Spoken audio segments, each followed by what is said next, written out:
اگر اپریل 1947 میں Mount beaten, Jawahar Lal Nehru یا مہاتما گاندھی میں سے کسی کو بھی اس غیر معمولی راز کا علم ہو جاتا جو ممبئی کے ایک مشہور ڈاکٹر JAL پٹیل کے دفتر کی تجوری میں 12 سال سے محفوظ تھا، تو ہندوستان کبھی تقسیم نہ ہوتا۔ یہ وہ راز تھا جس سے برطانوی سیکرٹ سروس بھی لا علم تھی۔ یہ راز محمد علی جناح کے پھیپھڑوں کی ایک فلم تھی، جس میں جناح کے پھیپھڑوں پر 2 بڑے بڑے دھبے صاف نظر آ رہے تھے، جن سے یہ واضح ہو جاتا تھا کہ محمد علی جناح کو TB انفیکشن ہو چکا ہے۔ ڈاکٹر پٹیل نے جناح کی درخواست پر ان ایکس ریز کے بارے میں کسی کو کچھ نہ بتایا تھا۔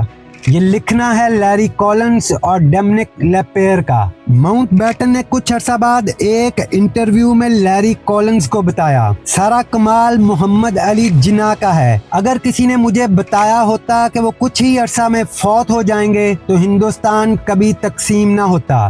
راستے کا پتھر صرف مسٹر جناح تھے، دوسرے رہنما اس قدر بے لوث نہیں تھے، اور مجھے یقین ہے کہ کانگریس ان کے ساتھ کسی مفاہمت تک پہنچ جاتی اور تا قیامت پاکستان وجود میں نہ آتا۔ یہ سٹوری ہے بانی پاکستان محمد علی جناح کے آخری 60 دنوں کی۔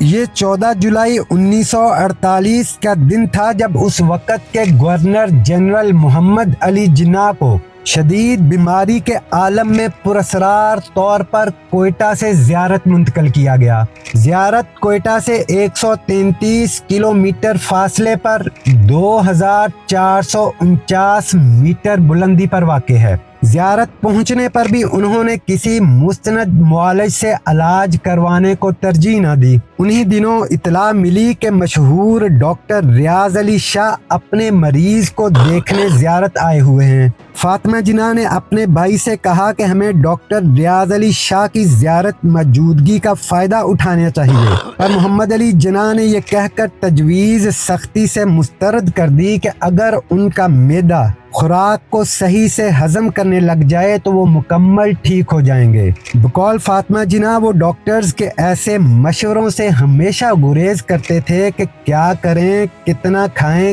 کب سوئیں اور کتنا آرام کریں، مگر جلد ہی وہ اپنی اس عادت کو ترک کرنے پر مجبور ہو گئے جب 21 جولائی 1948 کو ان کی طبیعت اتنی خراب ہو گئی کہ زندگی میں پہلی مرتبہ ان کی صحت خود ان کے لیے پریشانی کا باعث بن گئی۔ انہوں نے سوچا اب مستند معالج سے علاج کروانا چاہیے۔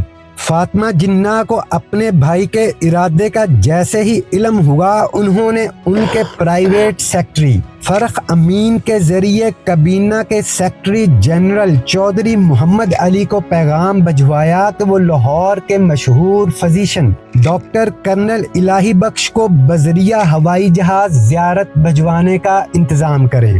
کرنل الہی بخش نے اپنی کتاب میں لکھا ہے کہ جب میں نے قائد سے ان کی بیماری کا پوچھا تو انہوں نے کہا وہ مکمل ٹھیک ہیں، بس اگر ان کا معدہ ٹھیک ہو جائے تو وہ معمول کے مطابق کام کرنے لگیں گے۔ مگر جب ڈاکٹر نے جناح کا سرسری معائنہ کیا تو وہ اس نتیجے پر پہنچے کہ ان کا معدہ تو مکمل ٹھیک ہے، مگر ان کے سینے اور پھیپھڑوں کے بارے میں صورتحال اطمینان بخش نہیں ہے۔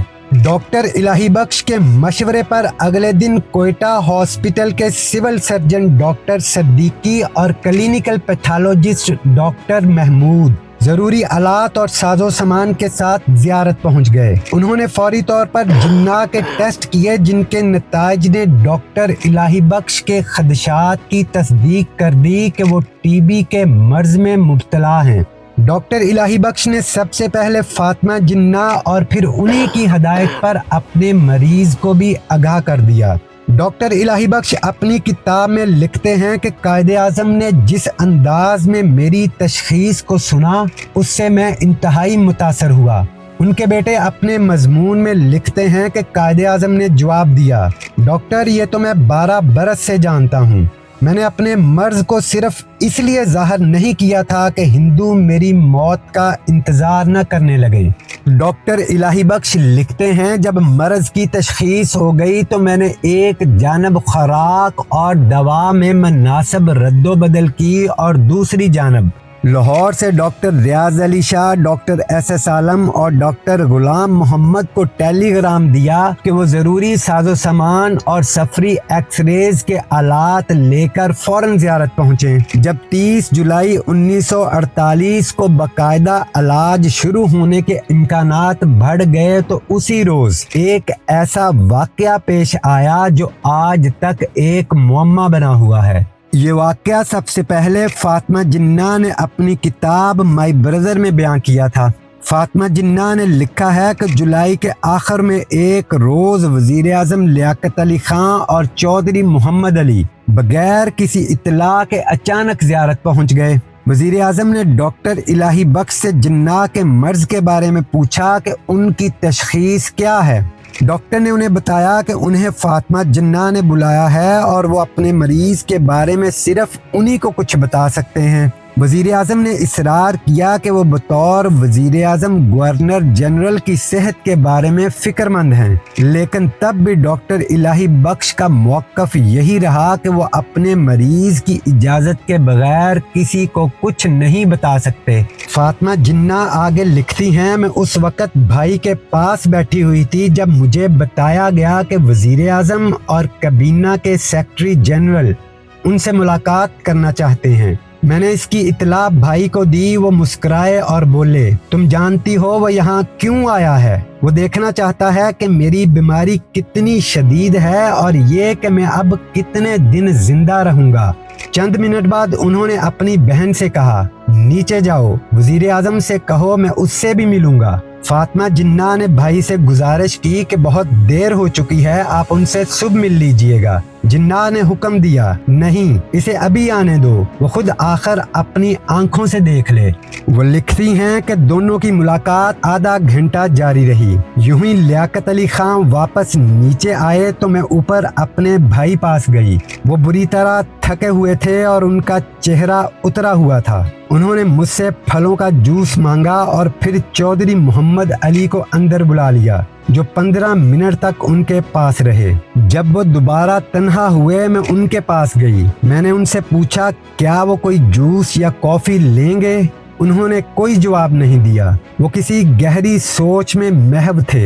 इतने में रात के खाने का वक्त हो गया तो भाई ने मुझसे कहा, बेहतर है तुम नीचे चली जाओ, उनके साथ खाना खाओ, वो हमारे मेहमान हैं। फातिमा जिन्ना लिखती हैं कि खाने की मेज़ पर मैंने वज़ीर आज़म को बहुत खुशगवार मूड में पाया। वो लतीफ़े सुना रहे थे और हंसी मजाक कर रहे थे, जबकि मैं भाई की सेहत के लिए खौफ से कांप रही थी। खाने के दौरान चौधरी मोहम्मद अली चुपचाप किसी सोच में गुम रहे। खाना खत्म होने से पहले मैं ऊपर चली गई। जब कमरे में दाखिल हुई तो भाई मुझे देखकर मुस्कुराए और बोले, फाती तुम्हें हिम्मत से काम लेना चाहिए। मैंने अपनी आंखों में आंसुओं को छुपाने की बड़ी कोशिश की जो मेरी आंखों में उमड़ आए थे।